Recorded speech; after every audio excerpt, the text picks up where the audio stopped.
Emigracija. Per nepriklausomybės laikotarpį Lietuva neteko jau beveik 1 milijono žmonių. O jūs neperspaudėte smerkdamas emigrantus? Ar dera juos smerkti? Kad aš nesmerkiu emigrantų, kodėl jums tai pasirodė? Na, turiu omeny kalbas apie brangesnį karstą. Nu, tai žmonės pasirenka. Aš noriu atkreipti dėmesį, kad gyvenimas galėtų būti pagristas tam tikrais prioritetais, žmoniškais, vertybiniais, o gali būti primityviai materialiais, turtelio, malonumų. Ir gyvenimas gali būti suprantamas kaip prasmingas platesnių ir ilgesnių požiūrių, kas po manęs bus, ką aš palieku galbūt ne visai blogą po savęs. Gali būti nusispjaunamas požiūris. Vienodai rodo ir viskas. Turiu gabaliuką laiko ir mėgaujasi juo. Sunaudoju ir einu, kaip Kudirka sakė, belikusio ženklo, kad žmogumi buvęs. Šitokia ideologija, man atrodo, negera. Aš nesakau, kad jinai skatina ar tą emigraciją, o emigracija turbūt didžiąją dalim skatina geresnio gyvenimo paieškos, geresnės dabarties paieškos. Tai akivaizdu turbūt. Bet kas yra geresnė dabartis? Ar į tai įeina tik tai alga arba kokie nors prabangos dalykai, kurių galima, pavyzdžiui, paimkim taip, dirbi nemėgstamą, neįdomų, tavęs visai neskatinantį ir nedžiuginantį darbą, bet tave interesuoja ir džiugina gaunamas atlyginimas už tai. Daugeliu atveju taip ir yra turbūt. Gali būti, bet aš nemanau, kad tai yra didžiausia laimė žmogaus. Ir manau, kad didesnė laimė yra dirbti darbą ir tą, kuris tau patinka, kurio džiaugiesi, ir gyventi tarp žmonių, kurie yra tau draugiški, artimi, su kuriais tu turi bendruomenę, pirmiausiai šeimą, paskui didesnę kokią nors aplinką, galbūt tautiečių.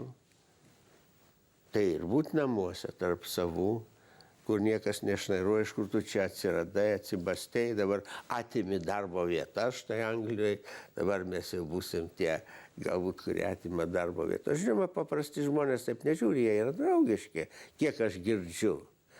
Yra ten visokių ir pasitaiko, kad patenka į vergiją, išnaudojimus, ten Ispanijos ir kitose šalyse ten visokių yra ir gangsterių, išnaudojančių būtent atvykėlius, pavergiančių juos. Yra pavojingi tie dalykai, bet, sakysim, daugelis žmonių tiesiog įsikuria, gyvena ir turi daugiau komforto savo gyvenime, to materialaus komforto. Bet ar jie turi dvasinio komforto būti tarp savų, tarp mylimų ir juos mylinčių žmonių? Ar reikia iš nieko susikurti naujus draugus, susirasti naujų meilių ir kurti savo naują pasaulį svetimoje vietoje? Taip irgi vyksta. Jeigu kam taip sekasi, tai ką padarysi? Bet jeigu akcentuojamas tik tai materialinis akcentas, kodėl reikia išvažiuoti,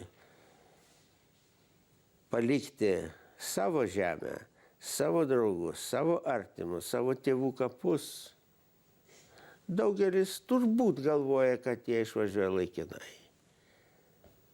Na, paskui gyvenimas galbūt pakoreguoja kitaip. Bet esu girdėjęs apie atvejus ir net apie skatinimus.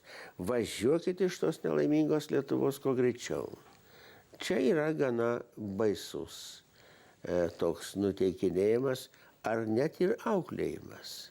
Esu girdėjęs, mano kolegos man prieš kažkiek metų pasakojo apie susitikimus su moksleiviais ir kalbas tokiom temam ir pasakymą, kad mūsų auklėtojas sako, kad tik tai jūs greičiau baikite ir maukite iš čia. Tai čia yra jau savižudybė tautai. jeigu dar patys norime išnykti. Be to,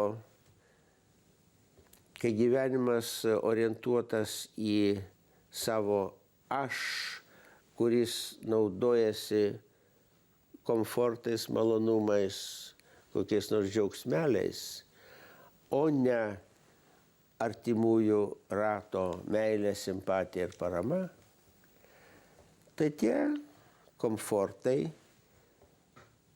iškelia klausimą, o ar tau iš viso reikia šeimos, ar tau reikia vaikų, o gal jie yra tik našta, apsunkina gyvenimą. Žinoma, tokį trumpą gyvenimą iki pirmadienio, tai gali nugyventi ir tyčia neturėdamas vaikų. Nu, kam nors gal taip susiklosto gyvenime, kad jis neturi. Gal jaučiasi nelaimingas, gal įsivaikina, o gal nusiteikia, o kam man jų reikia čia, tu paskui jie man dar kokį nemalonumą padarys. Bet tai šitaip žiūrintis žmogus, jis labai daug ką iš savęs atima labai didelį džiaugsmą. Turėti savo mažytį, panašų, mielą, artimą, kuriam reikalinga globa. Tu jį globoji, kaip galų gale globoti paukščiuką ar kokį nors paklydusi kiškutį. Kodėl vaikai jos myli? Kodėl vaikai dar žmonės? Dar nesužvėrėję, suprantat. Nors esu matęs ir tokių dalykų, kaip vaikai mažą kačiuką užmuša ir žiūri, kaip jis nusibaigia. Tai yra baisu. Štai mes ir turim įvairius gyvenimo supratimus ir prašau manęs nepeikti, jeigu man ne viskas patinka.